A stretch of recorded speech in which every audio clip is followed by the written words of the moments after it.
ఈ రోజు మనం వెన్నుపూసలు జారడం అంటే ఏంటిదో తెలుసుకుందాం. నేను doctor Srikanth Tega, spine surgeon, Kalyani hospital Warangal నుంచి మాట్లాడుతున్నాను. వెన్నుపూసలు జారడం తెలుసుకునే ముందు మనం వెన్నుపూస ఎలా ఉంటుందో తెలుసుకుందాం. సో వెన్నుపూస అనేది మనకి ఇట్లా పైన మెడ నుంచి వెళ్ళి కింద తొంటి వరకు ఉంటుందండి. సో ఇది మెడకి సంబంధించిన బోన్స్, ఇవి ఛాతీకి, ఇంకా నడుము. వెన్ను అనేది ఇట్లా మనకి ఒక్కొక్క ఎముకతోని రెడీ చేయబడుతుంది. సో ఇట్లా 33 ఎముకలు ఉంటాయి.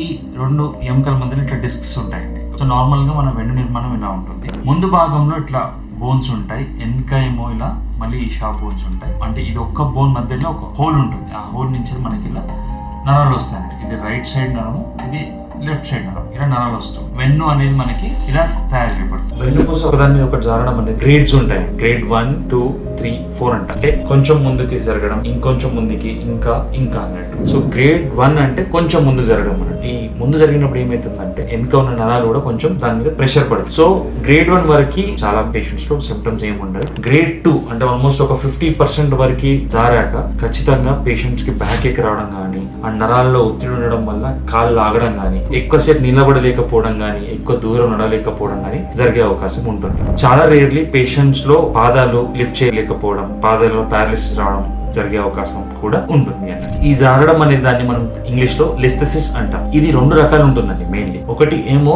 వెనక ఎముక బ్రేక్ అయ్యి జారుతుంది. సెకండ్ టైప్ ఏంటిదంటే ఏజ్ వల్ల 50 ఏళ్ళు దాటాక అది ఆటోమేటికలీ కొంచెం జారడం జరుగుతుంది అన్నట్టు. ఈ 2 మెయిన్ రకాలండి.